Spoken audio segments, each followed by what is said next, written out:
തിരികെ വാർത്തകളിലേക്ക്. കേരളത്തിന്റെ ഊട്ടി എന്നറിയപ്പെടുന്ന റാണിപുരത്തേക്ക് വേനൽ അവധിയായാൽ സഞ്ചാരികളുടെ ഒഴുക്കാണ്. എന്നാൽ രാത്രികാലങ്ങളിൽ ഇവിടെ തങ്ങാനുള്ള സൗകര്യങ്ങൾ ഏറെ പരിമിതവുമാണ്. റാണിപുരത്തെ KTDC റിസോർട്ടിനെ ഏറെക്കുറെ നമ്മുടെ അധികാരികൾ മറന്നവട്ടാണ്.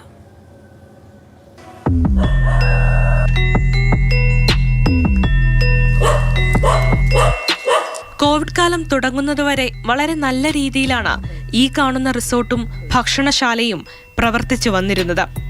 മെച്ചപ്പെട്ട സൗകര്യങ്ങളും താഴ്വാരത്തിന്റെ ഭംഗി എടുത്തു കാണിക്കുന്ന നടുമുറ്റങ്ങളും. അങ്ങനെയിരിക്കെയാണ് നമ്മുടെ ഭരണാധികാരികൾക്ക് റിസോർട്ടിൽ സൗകര്യങ്ങൾ വർദ്ധിപ്പിക്കാനുള്ള ചിന്തകൾ മനസ്സിൽ കയറിക്കൂടിയത്. കുട്ടികളുടെ പാർക്കും നീന്തൽ കുളങ്ങളും അടക്കം പുതിയ ആകർഷണങ്ങൾ റിസോർട്ടിന്റെ ഭാഗമാവുമെന്ന് പാവം സഞ്ചാരികളും നാട്ടുകാരും കരുതി. എന്നാൽ നടന്നത് നേരെ മറിച്ചാണ്.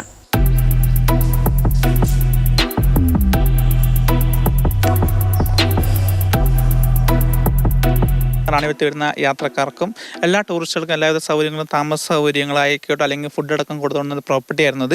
2019 100 പദ്ധതി ഭാഗമായിട്ടെന്നാണ് ഗവൺമെൻറ് ഇതിൻ്റെ മെയിൻ്റനൻസിൻ്റെ ഒരു പദ്ധതി പ്രഖ്യാപിക്കുകയും സ്വിമ്മിംഗ് പൂളും കുട്ടികളുടെ പാർക്കടക്കം വരുമെന്ന് പ്രഖ്യാപിക്കേണ്ടായിരുന്നു. അതിനുശേഷം ഇപ്പം 5 വർഷമായിട്ടും ഇതുവരെ അതിൻ്റെ മെയിൻ്റനൻസ് വർക്ക് ഇതുവരെ കംപ്ലീറ്റ് ചെയ്തിട്ടില്ല. മാത്രമല്ല ഒരു ശ്രദ്ധയില്ലാതെ ഗേറ്റ് അടച്ചിട്ടിട്ട് നശിച്ചുകൊണ്ടിരിക്കുന്ന പ്രോപ്പർട്ടിയായി മാറിയിരിക്കുകയാണത്. നവീകരണ ജോലികളെല്ലാം മുടങ്ങിക്കിടന്നിട്ടും 6 വർഷത്തോളം റിസോർട്ട് പൂർണ്ണമായി പൂട്ടിക്കിടന്നിട്ടും അധികൃതർ ഇതിനെക്കുറിച്ചൊന്നും ചിന്തിക്കുന്നതേയില്ല. ജില്ലയിലെ ആകമാനം വികസന പദ്ധതികളുടെ നിലവിലെ അവസ്ഥയിലേക്കുള്ള ഒരു ചൂണ്ടുപലക കൂടിയാണ് റാണിപുരത്തെ DTPC റിസോർട്ട്.